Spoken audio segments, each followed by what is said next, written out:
mu buhuza mwebwe ubwanyu ni mwifatira icyemezo, kandi enforcement y'icyo cyemezo mwafashe iba ifite imbaraga cyane. Ntabwo ubwo nyine ibyo mwanzuye biba byaciwe burundu, nta kindi kintu urukiko rwarenzaho. Icyo gihe hazabaho disagreement. Ntangire ndakurega mu rukiko, ugomba kuzanyishyura iki n'iki, usanga ibintu mu by'ukuri yaguhemukiye, yakwangirije, ufashe umwanya wo kujya mu nkiko, ariko literally nyuma yaho usanze ukoresheje amafaranga menshi, urishyura umwavoka, wishyura iki, usanga watakaje amafaranga menshi. Kandi mu by'ukuri hari mediation, hari ubuhuza mushobora kugenda mugakora, mukumvikana, mukabagayininga uburyo azakwishyuramo, nawe bitagiye kumuteza ibihombo bigiye bitandukanye, ikibazo cyanyu kikarangira, ndetse mugakomeza gukorana nk'ibisanzwe. Ushobora kwibaza ngo ese umuhuza ninde? Icyo ni ikintu nanone ukwiye kwibaza. Ese ni buri muntu uwo ari we wese? Ubuhuza bukorerwa ku rukiko gusa? Ubuhe bubasha bw'abahuza? Abahuza ubundi ko uyu munyamategeko yakomeje gukomeza kutubwira ngo umuhuza afite ubuhe bubasha? Ushobora kwibaza ngo nanone ese ninde usaba ko hakorwa ubuhuza? Reka mbabwire igihe ubuhuza bumara. Mwumva ukuntu ari ikintu cyiza ubuhuza, mutiriwe mujya mu manza zifata imyaka 5. Ubuhuza bukorwa ku buntu, cyangwa ubuhuza nabwo burishyurwa. Reka mbabwire igiciro cy'ubuhuza. Kuko ko abantu benshi bamenye ubwenge, barajijutse, ntabwo bakeneye kujya guta umwanya wabo mu manza zidasobanutse, zidashyingira urugero. Bo bahisemo abantu 7,769 bahisemo kurangiza imanza zabo mu buhuza, kandi ndetse zirangira neza. Niyo mpamvu nawe ngushishikariza gukoresha ubuhuza utiriwe ujya kure. Ndaza kubabwira igiciro cy'umuhuza wigenga, ntabwo ari amafaranga menshi.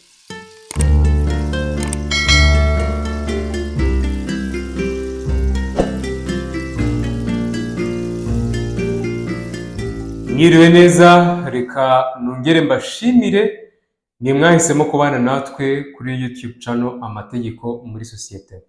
Nkuko mumaze kubimenyera, ngiye ubahereza ibiganiro bijyanye n'amategeko. Amazina yanjye ndi Cyubahiro François Elvis, nkaba ndi umunyamategeko.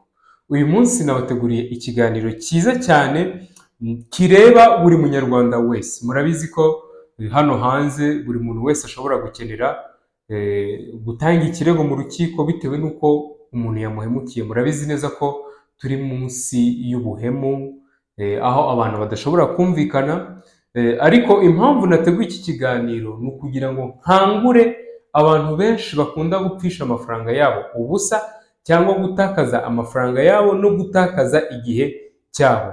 Uyu munsi nkaba nabateguriye ikiganiro kivuga ku buhuza. Ubuhuza akaba ari n'inzira nziza ishobora gutuma ikibazo cyawe gikemurwa kitirirwe kijya kure. Murabizi abantu benshi bakunda gutanga ibirego mu nkiko, ugasanga umuntu atanze ikirego muri 2020, bibaye 2021, 2022, 2023 ari mu manza. Uwo nareze urukiko rwaciriye urubanza arajurira, amaze kujurira nanjye ndajurira, bijuriye ndajurira. Ugasanga umuntu yirirwa ata umwanya we mu nkiko, mu manza, imitungo ye aragurisha, niho yayimariye kugira ngo arebe ko yakemura dispute cyangwa se amakimbirane ari hagati ya mugenzi we. Mu by'ukuri kubera kudasobanukirwa iki kintu bita ubuhuza, ni ikintu cyiza u Rwanda rwazanye, aho usanga ubuhuza bwari ishingiro ry'ubutabera mu Rwanda mu myaka yagiye ishira. Rero nkaba ngusaba wowe uri gukurikira iki kiganiro cyacu uyu munsi, ndagusaba gukanda subscribe ndetse no kwiyongerera notification kugira ngo bijye bikorohera gukurikira ibiganiro byacu, kugira ngo nunagira ikibazo kijyanye n'amategeko bikorohere kutubona. Reka twongere dusubire mu kanya kuganiriza ku iki kintu.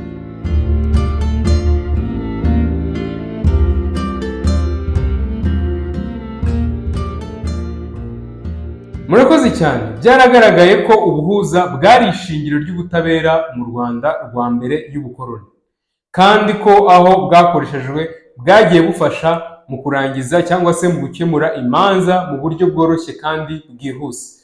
Mu rwego rwo kugira ngo cyangwa se mu rwego rwo kubaka igihugu, kwimakaza uwo muco wacyo ni ukuwuhesha agaciro. iki kintu mucyumve neza, ni ukwihesha agaciro. Abanyarwanda bashingiye ku ndangagaciro zabo bashyiraho uburyo bwo kwishakamo ibisubizo byabo ku giti cyabo.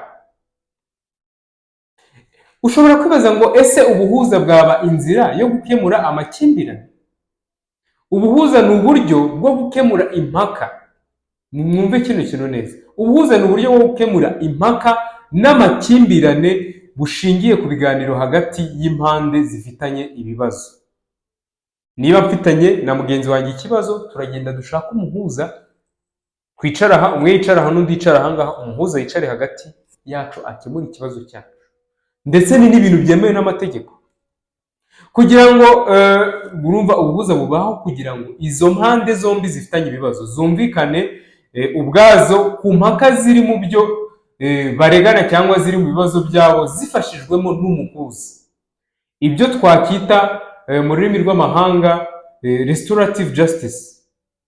Hashingiwe ku gisobanuro dusanga mu mabwiriza ya nyakubahwa perezida w'urukiko rw'ikirenga, ubuhuza cyangwa se mediation mu rurimi rw'amahanga ni uburyo bwo gukemura impaka bushingiye ku biganiro hagati y'impande zombi zishobora kuba rimwe cyangwa mu nshuro nyinshi, babifashijwemo n'umuhuza kugira ngo bagere ku gisobanuro cyangwa se ku gisubizo buri wese yemera kandi yakiriye.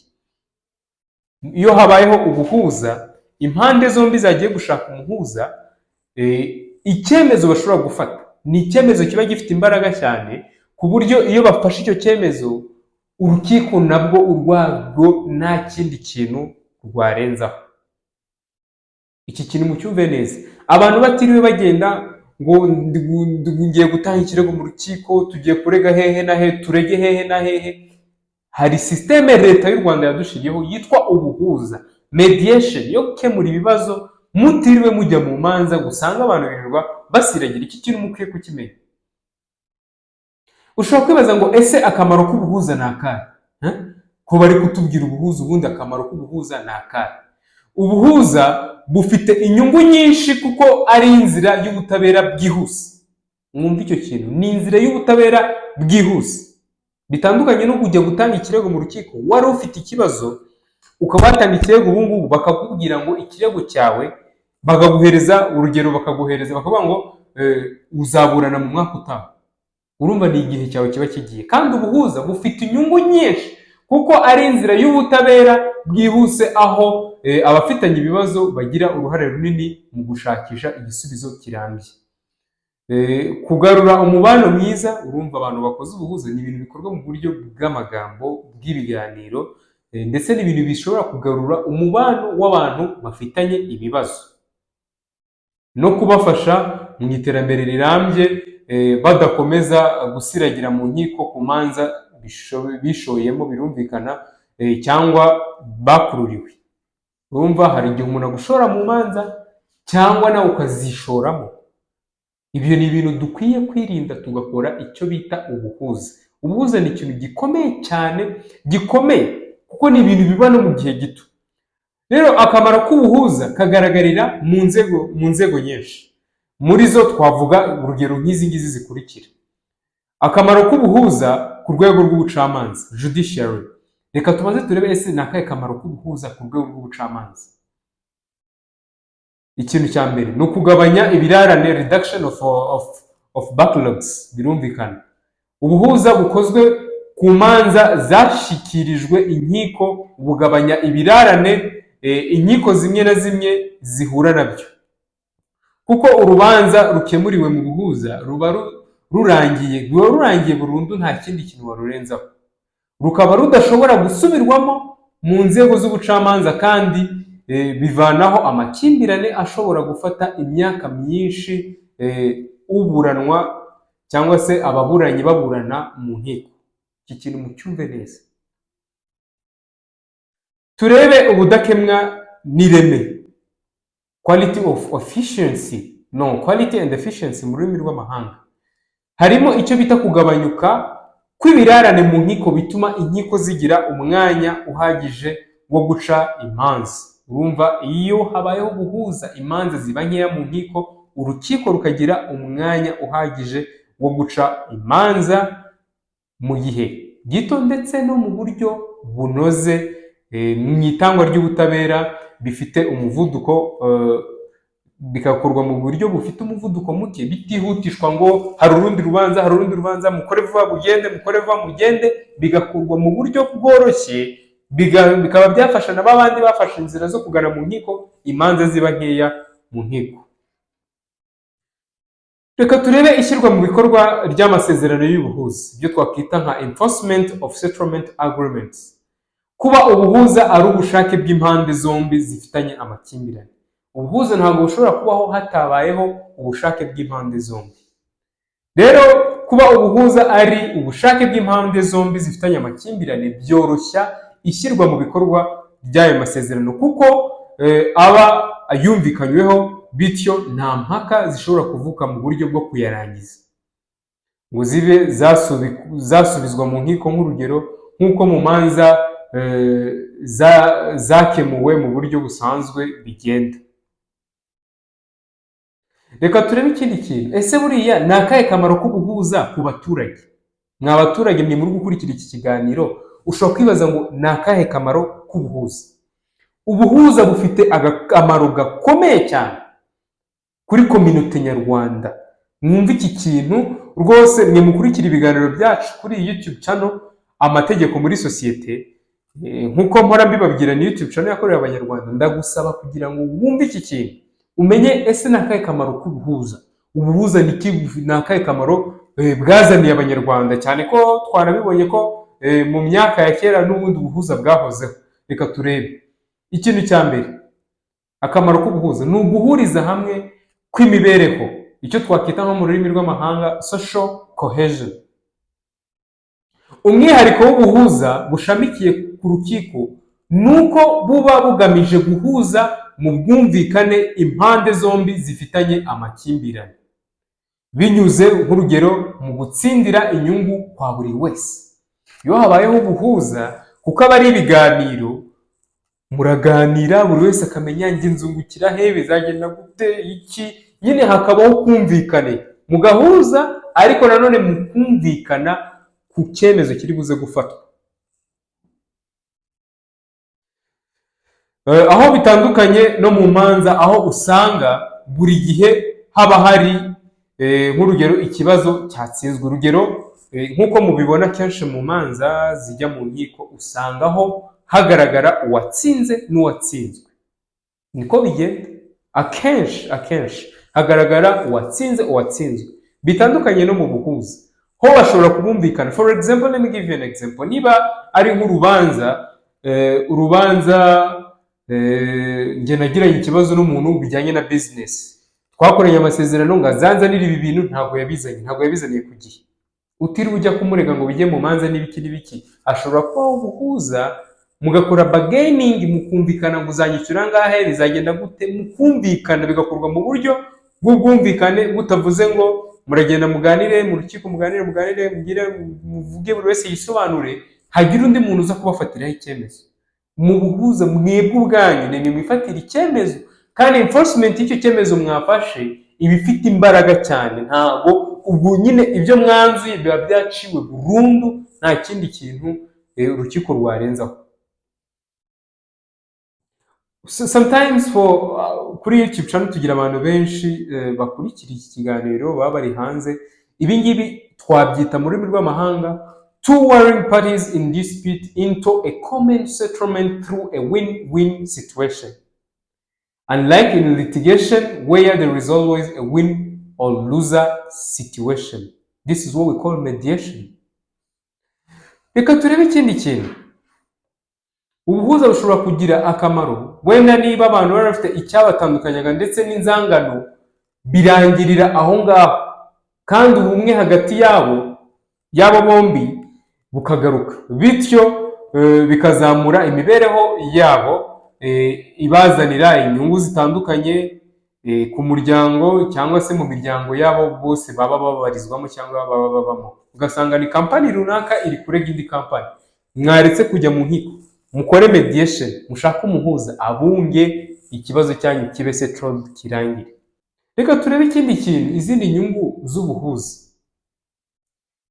Mu nyungu z'ubuhuza harimo the promotion of doing business, guteza imbere mu gukora ubucuruzi.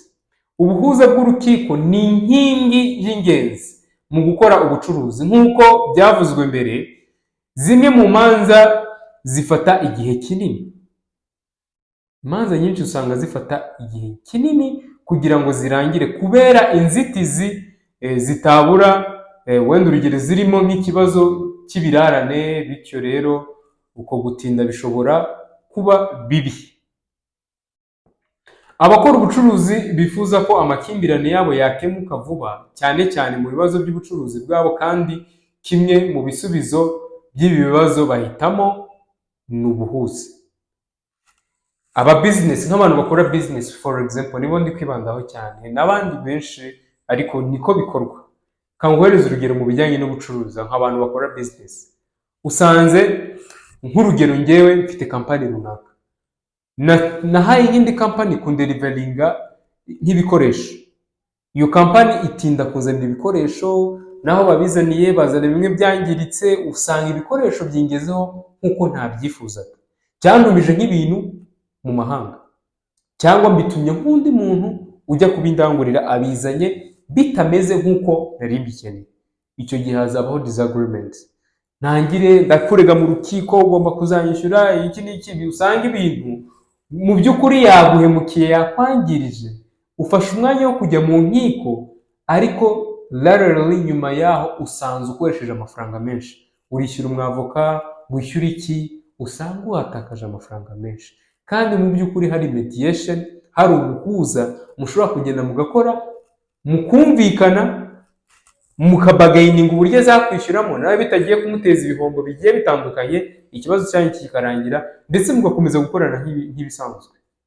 Rero urumva byumvikanisha ko ubuhuza bw'urukiko nabwo buteza imbere mu gukora ubucuruzi, kuko igihe bwifashishijwe mu gukemura amakimbirane yabo bituma umubano mu bucuruzi ukomeza, kandi bakagirirwa icyizere mu bucuruzi bwabo, uko aho gukomeza kwirirwa bajya mu manza. Kuko abantu benshi bagiye mu manza akenshi usanga barangije ibyo bibazo byabo mu manza badagikorana, avuga narakubonye wose nakongera gukorana nawe. Ariko niba habayeho ubwo buhuza, mukabagayininga, mukumvikana, ibibazo byanyu birakemuka, mutiriwe mujya no kwiteza ibibazo, ndetse uwo muntu wakuhemukiye akanakwishyura mutagiye kure.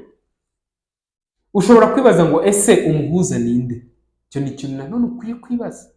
Ese ni buri muntu uwo ari we wese? Ubuhuza bukorerwa ku rukiko gusa? Hashingiye ku mabwiriza ya nyakubahwa perezida w'urukiko rw'ikirenga, umuhuza ashobora kuba uwa mbere.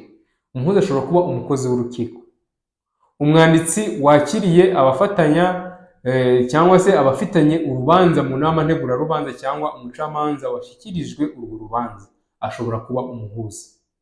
Hari nanone umuhuza wigenga. Ushobora kwibaza ngo umuhuza wigenga ni umuntu ki? Umuhuza wigenga ni umuntu utari umukozi w'urukiko, kandi uri ku rutonde rw'abahuza rwemejwe rukanatangazwa ku rubuga rw'urwego rw'ubucamanza. Ushobora kuba uri umunyamategeko cyangwa undi muntu ufite ubundi bumenyi, urugero umwubatsi, umucungamutungo, umugenagaciro, umuganga, nabo burya baba abahuza.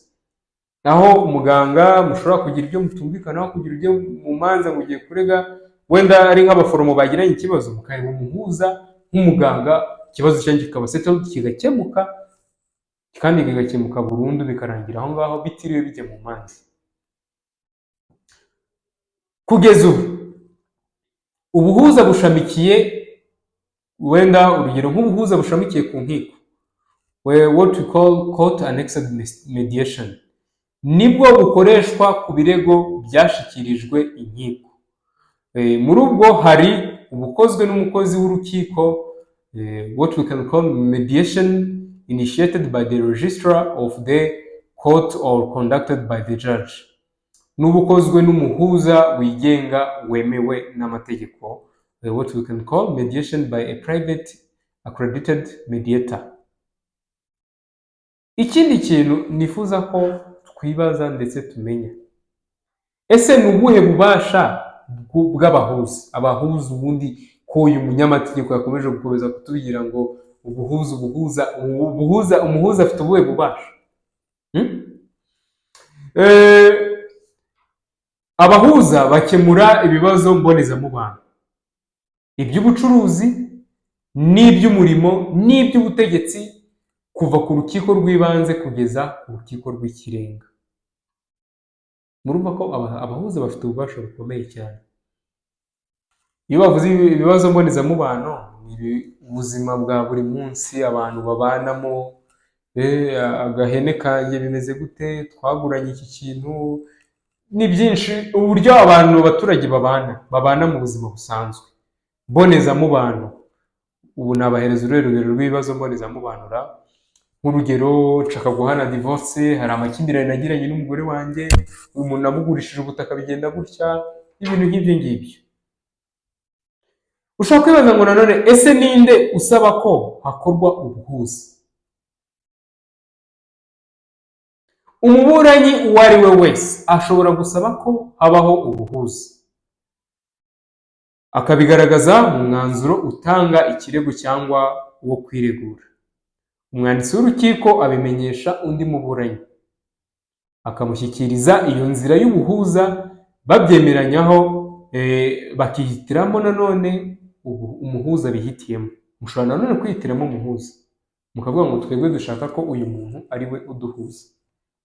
Umwanditsi w'urukiko, umucamanza wese ufite iyo dosiye afite inshingano yo gushishikariza ababuranyi ubuhuza iyo abona ko ariyo nzira ikwiye yo gukemura icyo kibazo. Ushobora kwibaza ngo se ko bari kuvuga ngo ubuhuza, ubwo se nitujya mu buhuza tukamara ukwezi, amezi 2, 3, 4, 5, 6, 7, imyaka 2, ubwo se mu buhuza bwo ntabwo hashobora kuzamo igihe kinini? Reka mbabwire igihe ubuhuza bumara. Mwumva ukuntu ari ikintu cyiza ubuhuza, mutiriwe mujya mu manza zifata imyaka 5. Iyo ababuranyi bahisemo umuhuza wigenga, umwanditsi w'urukiko cyangwa se umucamanza yumvikana nabo igihe igikorwa cy'ubuhuza kizamara. Uko byamera kose, uko byagenda kose, uko byamera kose, icyo gihe ntigishobora kurenza ukwezi, kandi hagatangwa raporo y'ibyakozwe, kereka iyo ababuranyi basabye ko cyongererwa. Iyo ubwabo basabye ko cyongererwa, iyo batabisabye kandi ntibagire raporo, ntihagire n'uza gusaba ko iburanishwa risubika mu gihe cy'iminsi 15 kuva igihe bahawe kirangiriye, urubanza rwabo rurasibwa, ruhita rusibwa. Kandi urubanza iyo rwasibwe ruba rwasibwe, nta kindi warenzaho. Reka none turebe, ese ni ubuhe burenganzira bwo guhagararirwa no kunganirwa mu buhuza? Ese hari uburenganzira ababuranyi bashobora kugira mu guhagararirwa cyangwa se kunganirwa mu buhuza? Buri ruhande rushobora guhagararirwa n'umuntu umwe cyangwa benshi rwihitiyemo kandi rwabihereye ububasha.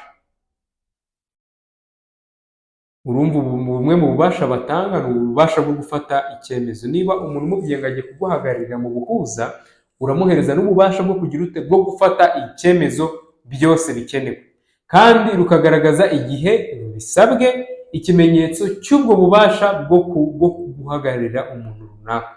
Uru ruhande rushobora kandi kunganirwa n'abandi bantu rwihitiyemo, cyangwa rugasaba inama mu by'amategeko. Ushobora nanone kwibaza ngo ni uruhe ruhare rw'impande zifitanye amakimbirane mu gihe cy'ubuhuza? Niba njye na kanaka tugiye mu kureba umuhuza ngo adufashe kutwunga, ni uruhe ruhare rwacu? Ababuranyi bagiye kureba umuhuza bafite uruhare rwo gufatanya n'umuhuza nta buriganya kugira ngo igikorwa cy'ubuhuza cyihute mu buryo bwose bushoboka. Kwitegura neza no kwitabira ibiganiro byose, bo ubwabo cyangwa ababahagarariye bahaye ububasha bwo kumvikana, kugira ngo nanone uruhare mu gushakisha igisubizo byumvikanyeho. abantu bagiye kureba umuhuza bakwiye kugira uruhare mu gushaka ibisubizo bumvikanyeho. Niba mugiye kureba umuhuza ntabwo ari wowe ugira uruhare gusa mu kubahereza igisubizo, mwebwe ubwanyu akenshi ubundi igisubizo cyagakwiye kubavamo, kugira ngo uruhare mu gushakisha igisubizo mwumvikanyeho. Icyo kintu nongeye kugisubiramo. Nanone mufite inshingano zo kureberera hamwe inzitizi zose zatuma umwanzuro udashobora gushyirwa mu bikorwa no gushakisha uburyo izo mpamvu zishobora gutuma umwanzuro udashyirwa mu bikorwa ukurwaho. Nanone mufite inshingano zo gushyira umukono ku mwanzuro mwemeranyijweho. Niba mwemezanyije ibintu mu guhuza, mufite inshingano zo gushyira umukono kuri iyo nyandiko. Reka turebe ese ni ubuhe burenganzira bagira ku mwanzuro w'ubwumvikane mu buhuza n'ishyirwa mu bikorwa bwawo. Iyo ababuranyi bumvikanye babifashijwemo n'umwanditsi w'urukiko, uwo mwanditsi ategura icyemezo cy'urukiko gitegeka gushyira mu bikorwa umwanzuro w'ubwumvikane, kigashyikirirwa. Iyo murangije kuwutegura, icyo cyemezo gishyikirizwa perezida w'urukiko, perezida n'umwanditsi bagashyiraho imikono yabo, kigashyirwaho kashe mpuruza hamwe n'umwanzuro w'ubwumvikane washyizweho umukono n'impande zombi zari zifitanye ibibazo, cyagiweho impaka. Abari bafitanye ibibazo bahabwa kopi yabyo nyuma y'ibyo ngibyo. Icyo gihe iyo hamaze kujyaho kashe mpuruza, abari bafitanye impaka bahita bahabwa kopi yabyo. Iyo ababuranyi bumvikanishijwe n'umucamanza, ni nawe uhita ufata icyo cyemezo. Ushobora guhitamo ko umucamanza ari ubumvikanisha, icyo gihe ahita afata icyo cyemezo bigahita birangira. Iyo ababuranyi bafashijwe n'umuhuza wigenga, umwanzuro w'ubwumvikane ushyikirizwa umwanditsi w'urukiko, agategura icyemezo cy'ubwumvikane gitegeka gushyira mu bikorwa umwanzuro w'ubwumvikane. Reka turebe ese ni iki kita rusange ku cyemezo cy'ubwumvikane buyobowe n'umuhuza w'urukiko. Umuhuza wigenga cyangwa se ubuhuza bukorewe hanze y'urukiko, nuko byose bihita bishyirwaho kashe mpuruza kugira ngo ikibazo cy'abagiranyweho impaka gihite kirangizwa. Ese iyo ubuhuza bwananiranywe hakora iki? Abantu bashobora guhitamo ko bajya ku muhuza, bagahitamo umuhuza ubafasha ubahuza kugira ngo amakimbirane yabarangiye, bikarangira n'ubundi nta kintu kibaye, habayeho misunderstanding, habayeho kutumvikana. Ese iyo ubuhuza bwananiranywe hakorwa iki? Iyo batumvikanye, iyo ababuranyi babiri bagiye kureba umuhuza batumvikanye cyangwa ngo bumvikane, urugero, hari igihe bashobora kumvikana ku kintu kimwe, ikindi bibananiranye, cyangwa bakumvikana kuri byose. Iyo batumvikanye cyangwa bumvikanye kuri bimwe, uwareze niwe ufite inshingano zo kumenyesha urukiko ko ubwumvikane bwananiranye, kugira ngo ahabwe itariki y'iburanishwa n'igihe nyine bizakorerwa. Ibyo byose nyine murabizi bibera mu rukiko. Ibyemeranyijweho mu buhuza ntibishobora kugarukwaho mu iburanisha. Niba abahuza bemeranyije ku kintu kimwe, ikindi ntibacyemeranyeho, nibajya mu rukiko icyo bemeranyijeho deja cyararangiye, icyo batemeranyijeho nicyo kizajya mu rukiko bakiburaneho. Umucamanza wagerageje kunga ababuranyi bikananirana, ntago aba akiburanishije urwo rubanza mu mizi. Ubwo birumvikana bahita barohereza undi muntu. Ushobora kwibaza ngo ese ubuhuza bukorwa ku buntu cyangwa ubuhuza nabwo burishyurwa? Reka mbabwire igiciro cy'ubuhuza. Ubuhuza bukozwe n'abakozi b'urukiko, ko byagenda kose bukorerwa ubuntu. Iyo bukozwe n'umuhuza wigenga burishyurwa, icyo kintu mukimenye.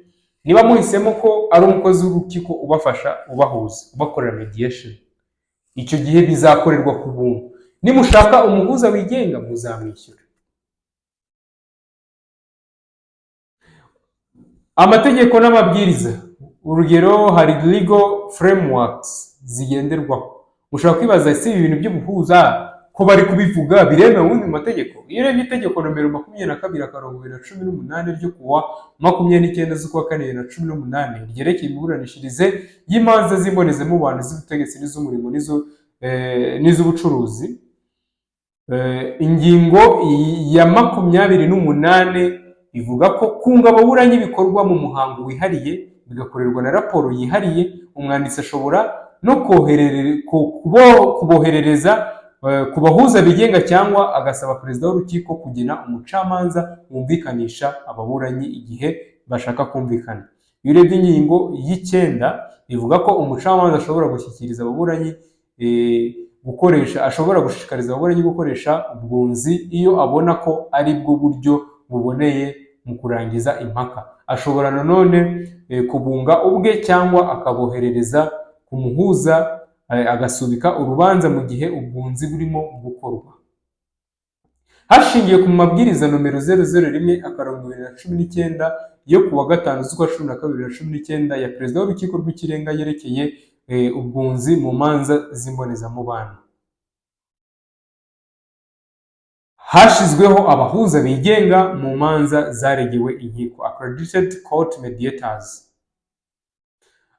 Abahuza bigenga bazafasha inkiko mu kwihutisha ubuhuza cyane cyane nk'urugero mu manza zaregewe inkiko ariko no mu zindi zaba zitararegerwa inkiko. Bizanifashishwa mu kubakangurira cyangwa se mu bukangurambaga bwo gukundisha abandi cyane cyane abo basangiye umwuga gushishikariza inzira y'ubuhuza. Ubu ku rutonde rw'abo bahuza bamaze kugera kuri 336 barenga. Umusaruro umaze gutangwa mu guhuza kuva mu mwaka wa 2017 kugeza ubu ngubu, reka duhere ku mwaka wa 2017. Iyo urebye mu mwaka wa 2017 mu kwa mbere kuva mu mwaka wa 2017 guhera mu kwa mbere kugeza mu kwa 12, imanza zarangiriye mu buhuza ni imanza 237 zitiriwe zijya mu nkiko ngo baburane bajye hehe. Muri 2018 urumva ni ibintu bigiye kugenda byiyongera mu byumve neza. Muri 2018 imanza zarangiriye mu buhuza ni imanza 598. Mu kwa 17 zabaye 237, muri 2018 ziba 598. Muri 2019 imanza zarangiriye mu buhuza ni imanza 959. Muri 2020 imanza zarangiriye mu buhuza ni imanza 1000. Muri 2021 imanza zarangiriye mu buhuza ni imanza 821. Muri 2023 imanza zarangiriye mu buhuza ni imanza 1727. Muri 2024 ndavuga muri uyu mwaka kuva mu kwa mbere kugeza mu kwa gatanu, ntabwo ndakora update kugeza ubu ngubu mu kwa 10 mu kwa 9 ngo turebe, gusa kuva mu kwa mbere kugeza mu kwa gatanu muri uyu mwaka wa 2024 imanza zimaze kurangirira mu buhuza ni imanza 984. Total mazi zikaba ari imanza 769 zarangiriye mu buhuza. Urumva ko abantu benshi bamenye ubwenge, barajijutse, ntabwo bakeneye kujya guta umwanya wabo mu manza zidasobanutse zidashingira rugero. Bo bahisemo abantu 769 bahisemo kurangiza imanza zabo mu buhuza kandi ndetse zirangira neza. Niyo mpamvu nawe ngushishikariza gukoresha ubuhuza utiriwe ujya kure. Ndaza kubabwira igiciro cy'umuhuza wigenga, ntabwo ari amafaranga menshi kurusha ayo wata mu rukiko uri gushaka umwavoka wo guhagarara n'ibiki. Ushobora kwibaza ngo ese haba hari imbogamizi mu buhuza? Ibi bintu by'ubuhuza bari kutubwira ubu ntibifite n'imbogamizi? Ushobora kwibaza. Imbogamizi ziri mu buhuza, abantu baracyafite imyumvire imeze ukuntu.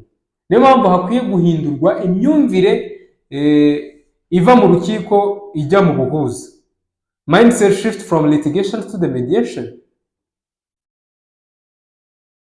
Hari ikibazo cyo guhindura imyumvire y'ababuranyi ngo bareke kuburana urubanza ruri mu rukiko barujyane mu buhuza. Ushobora kubwira umuntu ngo uru rubanza ruri mu rukiko mureke kujya kure, ndi kubona ibintu biri kugenda bikomera bijya kure na kure. Wamubwira ngo shaka umuhuza ikibazo cyanyu kirangire, bakumva ko ubuhuza nta mbaraga bifite. Kandi burya ubuhuza buri strong, buri very strong, bufite imbaraga nyinshi cyane. Nego no mu rukiko biba bifite imbaraga, ariko ubuhuza mwibuke ko nanone ni ya myanzuro muba mwifatiye ku giti cyanyu, kuko haba habayeho kuganira. Mu rukiko ho muragenda ukisobanura, umucamanza nk'umuntu wabyize akabikorera ubugororangingo akabafatira icyemezo. Mu buhuza mushobora kwifatira icyemezo binyuze mu biganiro. Cyane cyane usanga abantu batazi neza ko ubuhuza nabo bwabafasha kubona ubutabera, kandi ababuranyi bakishakira igisubizo ndetse bagafata icyemezo kibavuyeho bo ubwabo batiriwe banagirana amakimbirane arenze. Ikindi kibazo gihari ni ukutagira ibikorwa remezo bihagije byagenewe gukorerwamo ubuhuza. Ntabwo abantu baragira mobilisation nyinshi yo kumenya ko hari ubuhuza. Niharamuka habonetse ibikorwa remezo byo kugaragariza abantu cyane cyane ko hari ubuhuza, abantu benshi bazajya bagira ikibazo, tujye kureba umuhuza, bigira ikibazo tujye kureba umuhuza, batiriwe bavuga ngo tujye mu manza, mwiriwe mu manza. Guys, you need to work. Mukeneye gukora kurusha kujya gufata umwanya wanyu mujya mu manza. What we can call the lack of adequate infrastructures to be used in the process of mediation. The government should provide for this. Bakaduhereza infrastructures z'abahuza, abaturage benshi bakabona mobilisation y'ibi bintu, bakabimenya ko we need ubuhuza kugira ngo imanza zirangire. Reka noneho mu gusoza amahereza imbonerahamwe y'ibiciro bya serivisi z'ubuhuza ku manza zaregewe inkiko. Reka turebe ku manza z'umuryango. Imanza z'umuryango mu rukiko rw'ibanze. Niba ukeneye ubuhuza mu manza z'umuryango, ukeneye ko ubona umuhuza ugufasha mu gukemura ikibazo mu manza z'umuryango, uzishyura 50,000 by'amanyarwanda. Mu nkiko zisumbuyeho bibe 250,000. Wareba mu rukiko rukuru ni 300,000. Mu rukiko rw'ubujurire cyangwa se rw'ikirenga ni 500,000. Reka turebe izindi manza mbonezamubano. Mu rukiko rw'ibanze n'ubundi ni 50,000 nk'uko nabivuze, mu rukiko rwisumbuyeho ni 250,000, mu rukiko rukuru bwa 300,000. Mu manza z'umurimo ni 250,000, mu rukiko rwisumbuye birumvikana, noneho mu rukiko rukuru bikaba 300,000. Reka turebe mu manza z'ubutegetsi. Mu manza z'ubutegetsi mu rukiko rwisumbuye ni 250,000, mu rukiko rukuru bikaba 300,000. Rero mw'abanyarwanda mw'abanyabwenge mwe mwahisemo gukurikira ibiganiro tubahereza kuri YouTube channel, nanabibutsa gukora subscribe, kuko nudakora subscribe n'ubwanyu murabona ushobora kutazongera kumbona. Rero ni byiza gukora subscribe kugira tujye dukomeza tubane muri bino biganiro mbahereza bya buri munsi. Ndabashishikariza gukora ubuhuza kugira ngo mutazajya muta igihe cyanyu mujya mu manza.